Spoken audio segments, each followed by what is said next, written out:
ચાલો આપણે વિઘટન પ્રક્રિયા સમજી. તો રાસાયણિક પ્રક્રિયાનો જ એક પ્રકાર કે વિઘટન પ્રક્રિયા. તો વિઘટન પ્રક્રિયામાં એક્ઝેક્ટ સંયોગીકરણ પ્રક્રિયાથી ઉલટું છે. સંયોગીકરણ પ્રક્રિયામાં શું હતું? તો કે બે પ્રક્રિયકો મળીને એક નિપજનું નિર્માણ કરતું હતું. વિઘટન પ્રક્રિયામાં એક્ઝેક્ટ એનાથી વિરુદ્ધ કે એક પ્રક્રિયક તૂટીને ઘણા બધા નિપજમાં રૂપાંતર થશે. એક જ પ્રક્રિયકમાંથી સરળ નિપજમાં રૂપાંતર થાય તો આવી રાસાયણિક પ્રક્રિયાને શું કહેવાય? વિઘટન પ્રક્રિયા. તો જોઈએ, જે રાસાયણિક પ્રક્રિયામાં પ્રક્રિયક તૂટીને અથવા પ્રક્રિયકોના બંધ તૂટીને વધુ સરળ નિપજ બનાવે તો એને વિઘટન પ્રક્રિયા કહેવાય. આ વિઘટન પ્રક્રિયા આપણે એના અલગ અલગ ઉદાહરણથી સમજી કે જે રાસાયણિક પ્રક્રિયામાં પ્રક્રિયકો છે એના બંધ તૂટીને અથવા પ્રક્રિયક તૂટીને વધુ સરળ નિપજો બનાવે તો તેને વિઘટન પ્રક્રિયા કહે છે. તો આવી રાસાયણિક પ્રક્રિયાને કેવી કહેવાય? વિઘટન પ્રક્રિયા. તો એના માટે આપણે એક પછી એક પ્રયોગ સમજી. જો આ એક ઉત્કલન નળી છે. ઉત્કલન નળી એટલે કાચની નળી હોય, એને ગરમ કરવામાં આવે તો તૂટતી નથી. એવી આ ઉત્કલન નળી છે, એની અંદર આપણે ફેરસ સલ્ફેટના સ્ફટિક એટલે નાના નાના ટુકડા, આ ઉત્કલન નળીની અંદર ફેરસ સલ્ફેટના ટુકડાને નાખી અને બર્નર વડે જો એને ગરમ કરવામાં આવે તો રાસાયણિક પ્રક્રિયા થાય. એનું સમીકરણ આપણને સામે આપેલું છે કે ફેરસ સલ્ફેટ છે, આ ફેરસ સલ્ફેટને જે સોલિડ ફોર્મમાં જો એસ લખેલો છે, ફેરસ સલ્ફેટને આપણે ઉષ્મા આપીને ગરમ કરવામાં આવે તો એક જ પ્રક્રિયકોના બંધ તૂટીને જો બે નિપજ મળે છે, બે નહીં 3 નિપજ મળે છે. આ એક મળે છે ફેરસ ઓક્સાઇડ મળે છે આપણને, એક પછી સલ્ફર ડાયોક્સાઇડ મળે છે અને સલ્ફર ટ્રાયોક્સાઇડ મળે છે. તો એક જ પ્રક્રિયકમાંથી આપણને જો 2 કરતાં વધારે નિપજ મળે છે તો આવી રાસાયણિક પ્રક્રિયાને કેવી કહેવાય? વિઘટન પ્રક્રિયા કહે છે. તો આપણે એનું થિયરી જોઈ કે તમે નોંધ્યું કે ફેરસ સલ્ફેટનો લીલો રંગ બદલાયો છે. હવે ફેરસ સલ્ફેટ છે એ લીલા રંગનો હોય, પણ એને બર્નર વડે ગરમ કરવામાં આવે અને જ્યારે એ ફેરસ ઓક્સાઇડ, સલ્ફર ડાયોક્સાઇડ અને સલ્ફર ટ્રાયોક્સાઇડમાં રૂપાંતર થાય છે ત્યારે ફેરસ સલ્ફાઇડનો રંગ છે એ લીલો રંગ બદલાય છે. સલ્ફરના બળવાથી ઉદ્ભવતી લાક્ષણિક વાસ પણ તમે સૂંઘી શકો. જો આપણે પ્રેક્ટિકલ કરી અને સલ્ફર જે બર્નર વડે ગરમ કરવામાં આવે ત્યારે સલ્ફર બળે છે, તો એની જે વાસ છે એની લાક્ષણિકતાઓ એટલે આપણને કઈ પ્રકારની વાસ આવે છે એના વિશે આપણને માહિતી મળે. જો આ પ્રક્રિયામાં જોયું કે પ્રક્રિયક તૂટીને વધુ સરળ નિપજ બનાવે છે. હા, આપણે પ્રક્રિયામાં જોયું, જો ફેરસ સલ્ફેટ છે એના પ્રક્રિયક છે એના બંધો તૂટીને ફેરસ ઓક્સાઇડ, સલ્ફર ડાયોક્સાઇડ અને સલ્ફર ટ્રાયોક્સાઇડમાં રૂપાંતર થાય છે. તો હા, આપણે આ પ્રક્રિયામાં જોયું કે પ્રક્રિયકના બંધ છે એ તૂટીને વધુ સરળ નિપજો બને છે. જો કેવી રીતે બને છે?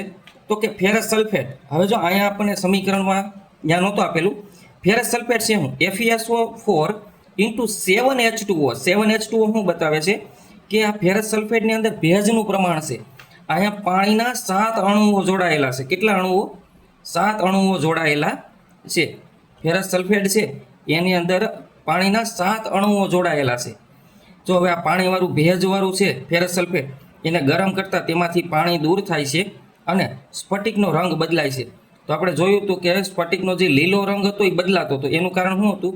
તો કે ફેરસ સલ્ફેટની અંદર જે પાણીના અણુઓ છે એને ગરમ કરવામાં આવે એટલે પાણી દૂર થાય અને એનો રંગ કેવો થતો હતો? બદલાતો હતો. અને આપણને નિપજ તરીકે શું મળે છે? તો નિપજ તરીકે ફેરસ ઓક્સાઇડ એટલે કે ફેરિક ઓક્સાઇડ, સલ્ફર ડાયોક્સાઇડ અને સલ્ફર ટ્રાયોક્સાઇડમાં વિઘટિત થાય છે એટલે રૂપાંતર થાય છે.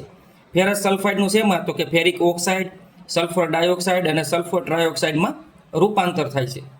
હવે આપણે જોયું કે ફેરસ સલ્ફાઇડ છે, ફેરસ સલ્ફાઇડ ઘન સ્વરૂપે છે અને તેમાંથી આપણને સલ્ફર ડાયોક્સાઇડ અને સલ્ફર ટ્રાયોક્સાઇડ જે મળે છે એ આપણને વાયુ સ્વરૂપે મળે છે. તો આપણે જોયું તો કે ભાઈ રાસાયણિક પ્રક્રિયા થાય ત્યારે રંગ બદલાય છે, એની અવસ્થાઓ બદલાય છે. આવું આપણે આગળ જોયેલું જ છે. આમ ઉષ્માની મદદથી કરવામાં આવતી વિઘટન પ્રક્રિયાને ઉષ્મીય વિઘટન કહે છે. જો આ વ્યાખ્યા ઘણીવાર પૂછેલી છે. ઉષ્મીય વિઘટન પ્રક્રિયા એટલે શું? તો કે જે વિઘટન પ્રક્રિયા છે એ ઉષ્માની મદદથી કરવામાં આવતી હોય તો આવી વિઘટન પ્રક્રિયાને ઉષ્મીય વિઘટન પ્રક્રિયા કહેવાય. વિઘટન પ્રક્રિયા હવે તમને ખબર પડી ગઈ કે ભાઈ જે રાસાયણિક પ્રક્રિયા છે એમાં પ્રક્રિયકોના બંધ તૂટી અને વધુ સરળ નિપજમાં રૂપાંતર થાય તો આવી રાસાયણિક પ્રક્રિયાને વિઘટન પ્રક્રિયા કહેવાય. અને આપણને પૂછે કે ઉષ્મીય વિઘટન એટલે શું?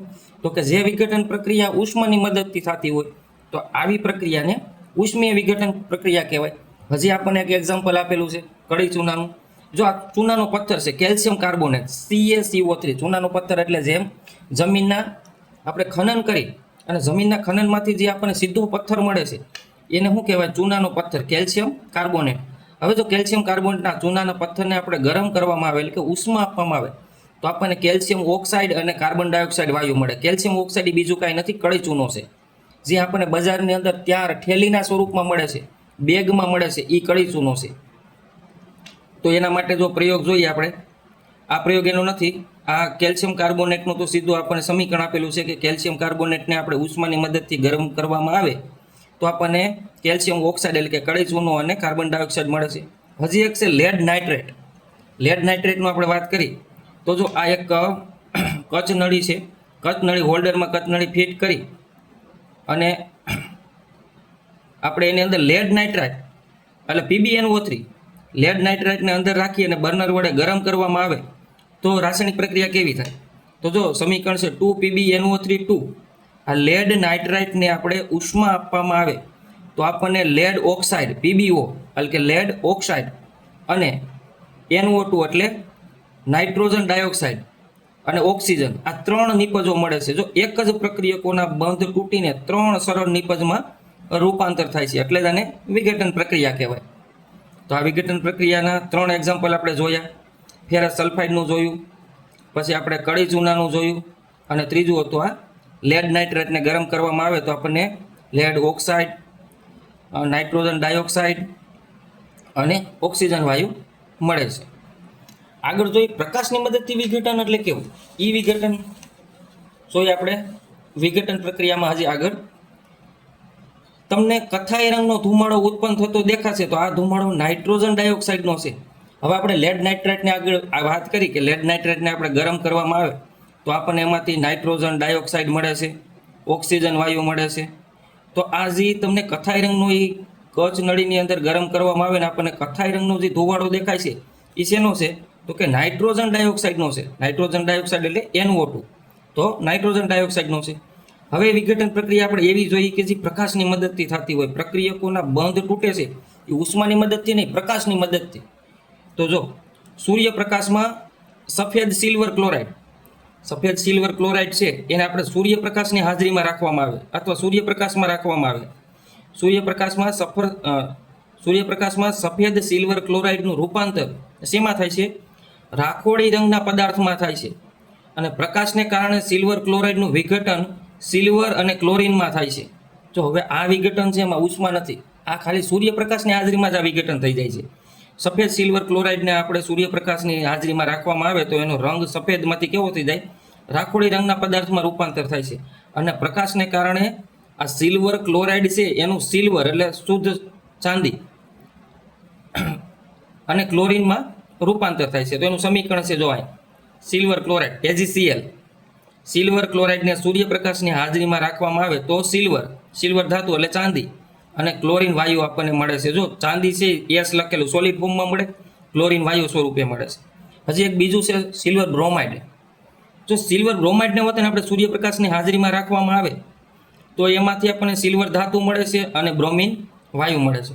પણ સિલ્વર બ્રોમાઇડનો આ પ્રશ્ન છે ને પરીક્ષામાં બહુ પૂછાય છે. સિલ્વર બ્રોમાઇડનો ઉપયોગ પૂછાય છે આપણને કે સિલ્વર બ્રોમાઇડનો ઉપયોગ ક્યાં થાય? તો કે શ્યામ શ્વેત ફોટોગ્રાફીમાં. ક્યાં?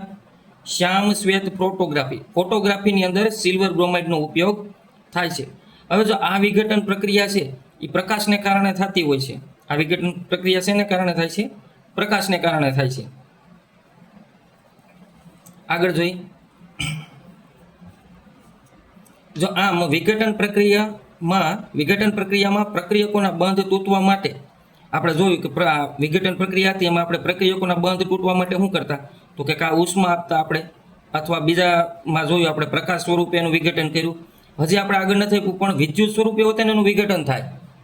તો વિઘટન પ્રક્રિયામાં પ્રક્રિયકોના બંધ તોડવા માટે અથવા તૂટવા માટે ઉષ્મા છે, પ્રકાશ છે, વિદ્યુત સ્વરૂપે ઉર્જાની જરૂર પડે છે અથવા વિદ્યુત સ્વરૂપે આપણે એને ઉર્જા આપી છે. તેથી આ ઉષ્મા શોષક પ્રક્રિયા છે. આપણે ઉષ્મા ચેપક અને ઉષ્મા શોષક પ્રક્રિયા જોઈ એમાં શું જોયું? તો કે ઉષ્મા ચેપક પ્રક્રિયા દરમિયાન ઉષ્મા ઉત્પન્ન થાય છે અને ઉષ્મા શોષક પ્રક્રિયામાં પ્રક્રિયા કરવા માટે આપણે ઉષ્મા આપવી પડે છે. તો આ બધી પ્રક્રિયા જોઈએ આપણે. વિઘટન પ્રક્રિયામાં બર્નર વડે આપણે ગરમ કરતા હતા એટલે ઉષ્મા સ્વરૂપે ઉર્જા આપતા હતા. સિલ્વર ક્લોરાઇડ અને સિલ્વર બ્રોમાઇડને આપણે સૂર્યપ્રકાશની હાજરીમાં રાખી તો એને પ્રકાશ સ્વરૂપે ઉર્જા આપતા હતા. અમુક પ્રક્રિયકોના બંધ તોડવા માટે વિદ્યુત આપવું પડતું હોય.